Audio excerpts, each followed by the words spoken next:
Сапар Исаковдун орду Кремльде тамакта эмес, кылмыш жазасы аяктагыча камакта болсу керек. Кремльде сагалап жүргөн Сапар Исаков деген саясий гений чыкты. Аны даңазалагандардын, тайынгандардын айтымында кыргыз бийлигинде жең учунан тапкан акчаларга Газпромго таянган Сапар Исаков Москвадан бизнес жасап, орустарга инвестор катары миллиондорун салып, орус билермандарына жагып жатат. Күзгө карай Гитлердин Барбарос планы сыяктуу саясий пландарын түзүп, ыгы келсе президенттикти алууга даяр. Гитлер чагылгандай тездик менен Москваны алмак, Сапар Исаков чагылгандай тездик менен Бишкекти алам деп турат окшойт. Бирок бийликтин рейтинги түшпөй аткандан айбыкканы байкалууда. Булганыч иштерди да таптаза жасаса болот. Бириси төбөлдөргө Сапар Исаков тымызын ортомчу салганы да айтылууда. Айтор ар кандай амалдар менен Москвада жөн жатпай, айласы кетип күчүн ресторандардан тамак ичкенден чыгарууда. Булак Назар Ньюс. Эл чындыкты билсин.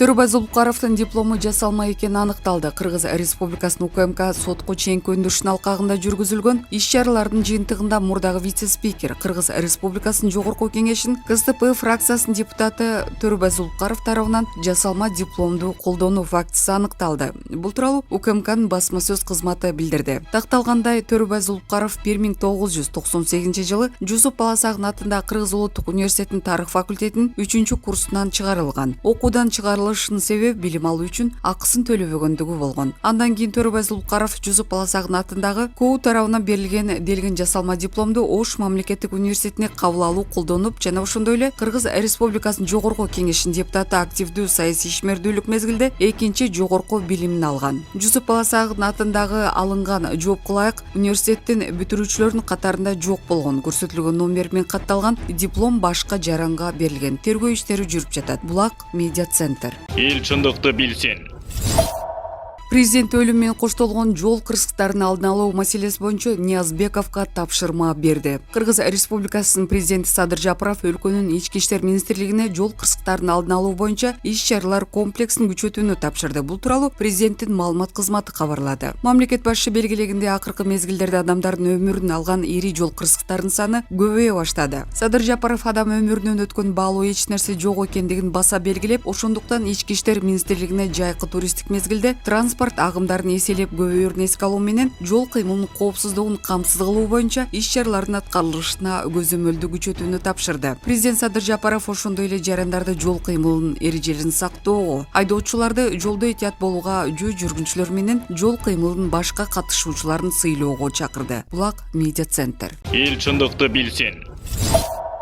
Путин кибер кылмышкерлерди алмашууга даяр экенин айтты. Орусиянын президенти Владимир Путин кибер кылмыштарга шектелип кармалгандарды АКШга өткөрүп берүүгө даяр экендигин билдирди. 13-июнда мамлекеттик телеканалдардын биринде маек берген учурда Путин бул иш Вашингтон Москва үчүн дал ушундай кадамга барган учурда маселе боюнча эки держава бир пикирге келишкенде гана ишке ашаарын кошумчалады. 16-июнда Женевадан Путин АКШнын президенти Джо Байден менен жолугушууда күтүлүүдө. Лидерлердин кездешүүсү эки өлкөнүн мамилеси чыңалып турган туш келди. Эгерде биз кылмышкерлерди экстрадициялоого макул болсок, албетте Орусия убадасын аткарат. Бирок андай учурда берки тарапта, мындайча айтканда, Кошмо Штаттар да дал ошондой кадамга барууга макул болушу керек, деди Путин. Ал Женевадагы жолугушуу эки тараптуу диалогду орнотууга жана жеке байланыштарды жандандырууга жардам берет деп күтүп жатканын айтты. Маселе белгисиз кибер кылмышкерлер тобу АКШнын чыгыш жээгинде жайгашкан газ жана күйүүчү май сактоочу Кур операторунун системасына кирип, аны блоктоп, опузалап акча төлөп берүүнү талап кылгандан кийин көңүл чордонуна чыкты. АКШ бийлиги кибер кылмышкерлер Орусияда туруп иш алып барды деп билдирүү тараткан. Өткөн айда кибер чабуулдан улам күйүүчү майдын баасы көтөрүлдү. Colonial Pipeline компаниясы хакерлердин талабын аткарып, аларга $5 миллион төлөп берүүгө мажбур болгон. Булак Назар Ньюс. Эл чындыкты билсин. Ноокаттагы жол кырсык. Кече каза болгондордун башка дагы 3 бала көз жумду. Каргаша кече түшкө жуук болуп, 3 киши ошол жерден көз жумса, бүгүн ооруканадан дагы 3-өө каза тапты. Алар 15, 5 жаштагы жана быйыл жарыкка келген балдар. Оштун Ноокат районунда жеңил унаалардын кагылышуусунда дагы 3 киши көз жумганын өзгөчө кырдаалдар министри билдирди. Эске сала кетсек, кече 13-июнь күнү саат 11:35 чамасында Ош Баткен Исфана унаа жолунун 23-чакырымында Honda Fit жана Deo Matiz автоунаалары сүзүшүп, 2 киши жана 1 жаш бала ошол жерден көз жумган. Бүгүн ооруканадан дагы 3 кишинин каза тапканы белгилүү болду. Алар 15, 5 жаштагы жана быйыл төрөлгөн балдар. Мындан сырткары 6 киши жабыркап Ош шаардык ооруканасынан жиберилген. Алар 17 жаштагы 2, 16, 15 жана 7 жана 3 жаштагы балдар. Жол кырсыгы катталган жерге куткаруучулар, милиционерлер жана медиктер тартылып тиешелүү жардам көрсөтүшкөн. Булак Чындык медиа. Эл чындыкты билсин. Курман айттын болжолдуу датасы айтылды. Быйыл Кыргызстанда Курман айт 20 же 21 июлга туура келет. Бул тууралуу Спутник Кыргызстан агенттигинин муфтияттын маалымат катчысы Максат Атабаев билдирди. Анын айтымында так дата бир жума калганда айтылат. Айт намазын аянттарда окууга чектөө коюлар коюлбасы да ошондо чечилет. Ороз айт быйыл 13 майда белгиленген. Өлкөдөгү эпидемиологиялык кырдаалдан улам айт намаз аянттарда эмес, мечиттерде гана окулган. Курман айт адатта ороз аяктагандан 70 күндөн кийин белгиленет. Булак медиа центр. Эл чындыкты билсин. Өмүрбек Бабановго жубайы жана уулу менен жолугууга тыюу салынды. Өмүрбек Бабанов мыйзамсыз кармалгандан бери 14 күн өттү. Анын ичинен 12 күндөн бери ал ойдон чыгарылган жана далилсиз айыптоо менен УКМКнын тергөө абагында кармалып турат. Ошол эле маалда анын жубайы Рита Бирбаева жана уулу Нуремир Бабановго Кыргыз Республикасынын мыйзамдары менен каралган кездешүүгө уруксаат берүүдөн расмий түрдө баш тартылды. Жакындары менен жолугушууга тыюу салуу бул укуктук жактан чектен ашкандык. Муну Өмүрбек Бабановго карата кыйноо катары кабыл алса болот. Мен жана уулубуз тергөөгө кандай тоскоолдук жаратмак элек, дейт Бабановдун жубайы. Кылмыш процессуалдык кодекске ылайык жакын туугандары менен жолугушуу судьянын же тергөөчүнүн уруксаты менен ишке ашат. Бирок тергөөчү Өмүрбек Бабановдун жубайы жана уулу менен жолугушууна уруксаат бербей койгон. Тергөөнүн кызыкчылыгында Өмүрбек Бабанов анын адвокатынан тышкары башка тараптар менен жолугушууна уруксаат берүү ылайыксыз. Жактоочунун Бабановдун жакындары менен жолугушууна уруксаат берүү тууралуу өтүнүчүн канааттандыруудан баш тартылат деп жазган баш тартуу тууралуу токтомунда УКМКнын ага тергөөчүсү Жээнбаев. Бул токтомду экс-премьердин жактоочусуна УКМКнын бөлүм башчысы мекеме аралык тергөө тобунун жетекчиси Эсенбаев жөнөткөн. Жолугушууга тыюу салууга бул негизсиз себеп. Жубай менен уулу тергөөгө кантип тоскоолдук жаратышы мүмкүн? Мүмкүн эмес. Мындай жолугушуулар тергөө абагынын кызматкерлеринин көзөмөлү алдында өтөт. Жолугушууга тыюу салынуу биз Өмүрбек Бабановдун мыйзамдуу укуктарын бузган гумандуулукка каршы жана адамгерчиликке жатпаган мамиле катары кабыл алдык деп билдирди адвокат Амантур Абдрахманов. 14-июнда адвокаттар тергөөчүнүн жолугушууга уруксат бербей койгон токтомуна каршы сотко кайрылышты. Анда бул токтомду мыйзамсыз жана негизсиз деп таап, бул мыйзам бузууну жокко чыгаруу өтүнүчүн келтирилген. Эскерте кетсек, 31 майда УКМКнын тергөөчүсү Өмүрбек Бабановду күбө катары суракка алып чакырылган маалда келип туруу милдеттемесин алган. Бирок тергөөгө катышпаган башка тергөөчү УКМКнын мекеме аралык тергөө тобунун жетекчиси Өмүрбек Бабановду кармоо тууралуу протокол менен келип, аны 2 суткага камакка алган. 2 июнь күнү 1 май райондук соттун судьясы Чыңгыз Бердимуратов коомчулуктан жана массалык маалымат каражаттарынан жабык соттун жыйынын өткөрүп, Бабановду УКМКнын тергөө абагына 2 айга камакка алуу өкүмүн чыгарган. Өмүрбек Бабанов бул соттук териштирүүнү адилетсиз жана абсурд деп атап, атайын катында тергөөчүнүн жана судьянын мыйзамсыз аракеттерин тизмектеп берген. Бир катар саясатчылар, юрист, эксперттер Бабановдун камакка алынышы мыйзамсыз деп баа берип, ал эми 3000ден ашык кыргызстандык анын камактан бошотулушун талап кылып чыгышкан. Маалымат булактар Facebook баракчасынан алынды. Эл чындыкты билсин.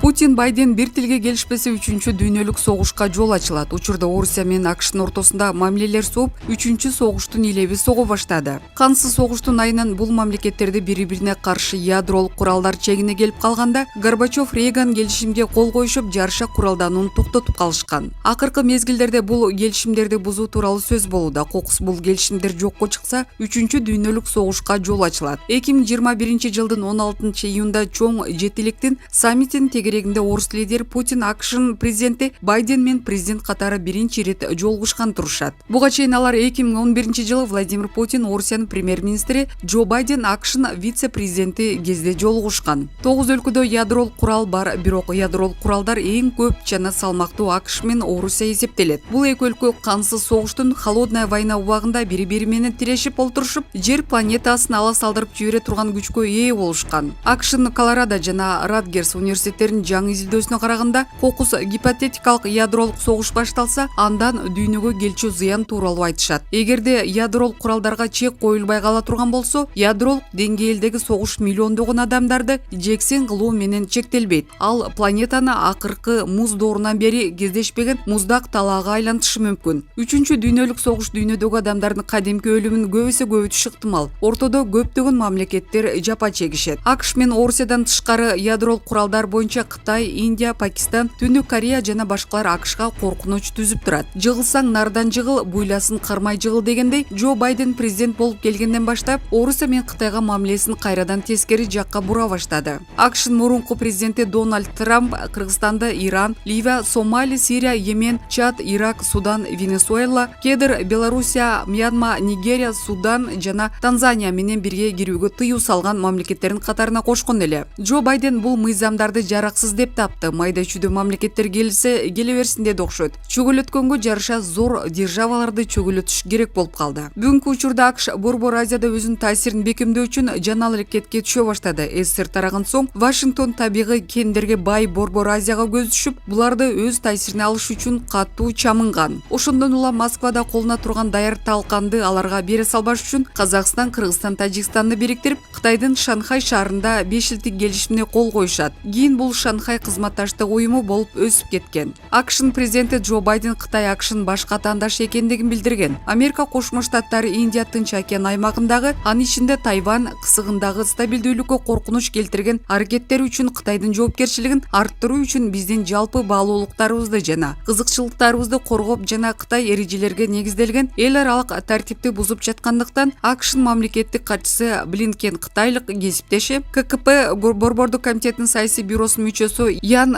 Цзечиге АКШ Кытайды жоопко тартат деп айткан. Ошондой эле анын айтымында Блинкен кытайлык кесиптешине АКШ Шинжаң уйгур автономиялуу районунда Тибет жана Гонконгдо адам укуктарын коргоону уланта берерин айткан. Буга кошо ал Кытайды Бирмадагы аскердик төңкөрүштү айыптоодо эл аралык коомчулукка кошулууга үндөгөн. Америка Кошмо Штаттары Кытай менен болгон мамилесин жана анын ичинде соода жүгүртүүмүн кайра караган. Индия менен Пакистан ядролук согуш ачса кыямат болот. Жаңы изилдөөгө ылайык коңшу эки мамлекеттин ортосунда ядролук согуш чыкса, бир жумага жетпей 50-125 миллион киши кырылышы ыктымал. Бул экинчи дүйнөлүк согуштун 6 жылдында кырылгандардан көптүк кылат. Учурда коңшулаш эки мамлекеттин ар биринде 150дөй ядролук дүрмөттөрү бар. Алар 2025 жылга жалпысынан 400-500 дана ядролук бомбага ээ болушу мүмкүн. Индия менен Пакистан мамилеси кайра курчуп баратат. 2020 жылы Индия баш мыйзамына өзгөртүү киргизип, талаштуу Кашмир чөлкөмүндө жашаган адамдарды жарандык укуктарынан ажыраткан. Артынан эле Кашмирге аскер жөнөтүп, анысын Пакистан катуу сындаган. 9 өлкөдө өзөктүк курал бар. Бирок Пакистан менен Индия гана ядролук арсеналдарын тез көбөйтүп баратат. Себеби ядролук куралдуу эки өлкөнүн өзгөчө Кашмир үчүн жаңжалы уланууда. Ошол үчүн ядролук согуштун кесепетин түшүнүү маанилүү. Аламат согуштун алгачкы жумасында эки жак бири-биринин шаарларынын үстүндө 250дөй ядролук бомба жардырышы мүмкүн. Тараптар ондогон жылдардан бери ядролук сыноо өткөрүшпөгөндүктөн ал бомбалар канчалык кубаттуу болору белгисиз. Бирок изилдөөчүлөрдүн эсебинде ар бир бомба 700 миңге чейин адамды тыйпыл кылат. Бул адамдардын көбү ядролук бомбанын жарылуусунан эмес, чыккан өрттөн кырылат. Изилдөөчүлөрдүн айтымында 2025 жылы бир ядролук бомбанын жардыруу күчү 15 килотоннадан бул 15 миң тонна тротилге тете бир нече килотоннага чейин болушу ыктымал. Эгер Индия 100, ал эми Пакистан 150 ядролук бомба жардырса, 50 миллиондон 125 миллионго чейин адам кырылып, массалык ачкачылыктан дүйнөдө дагы миллиондогон адамдар каза табат. 2020 жылы эки ядролук державанын Индия менен Пакистандык чегарасында кагылышуулар тез-тез болуп турчу. Индия менен Кытайдын чегарасында чыр-чатактар чыгып, Европанын жана Американын аскер кемелери Кытайдын жээгинде улам-улам пайда боло баштады. Батыш Кытайдын эгемендүүлүгүн формалдуу көз карандысыз аймактардан алуу аракетинде тынчсызданууда. Экинчи жагынан Түркия өзүнүн экспансиясында эч кандай өзгөчө тоскоолдуктарды сезбейт. Регионалдык лидермин деп өзүнүн таасирин коңшу мамлекеттерге жайылтат жана түрк элдеринин биримдиги идеясын жайылтат. Бул Карабах жаңжалдарды алып келген, бирок ал толугу менен аяктаган аз келгенсип түрк кызыкчылыктарынын чыңалуусунун акыркы очогу болуп калышы мүмкүн эмес. Анкара жакынкы чыгышта болуп жаткан окуяларга активдүү бийлик күчүн улантууда. Тактап айтканда Сирия менен Ливияда аскердик чыр-чатактар уланууда. Иран дүйнөнүн бул бөлүгүндө маанилүү оюнчу бойдон калууда. Ислам Республикасы Израилге жана батыш өлкөлөрүнө уламдан улам каршы чыгып, өзөктүк программасын өнүктүрүүнү жана коңшу мамлекеттердеги мусулмандарга таасирин тийгизүүдө. Тегеран чет элдик чалгындоо кызматтарын күнөөлөп жаткан аскердин жана илимпоздордун чуулганда өлтүрүлүшү жалпы душмандардын алдында калктын чогултуп өлкөдөгү наразычылыктарды токтогон. Эгер алар кайрадан көтөрүлүп Иранда режим өзгөрүлсө, бул өлкөнүн Европа мамлекеттери менен тыгыз мамиледен чыгуусуна жардам берет, бирок аймактагы кырдаалга күтүүсүз таасирин тийгизет. 2020-жылы тынч эмес жылдардан болгон Кара Африка, Малидеги исламчылар, Түштүк Судандагы жана Борбордук Африка Республикасындагы жарандык согуш 2021-жылы эл аралык күчтөрдүн кагылышуусуна талаа болушу мүмкүн. Бул талаада жаңжалга катышкан тараптардын биринен инструкторлорду жиберген, Орусия жана Африка өлкөлөрүнө инвестиция менен кирип келген Кытай жана мурунку колониялар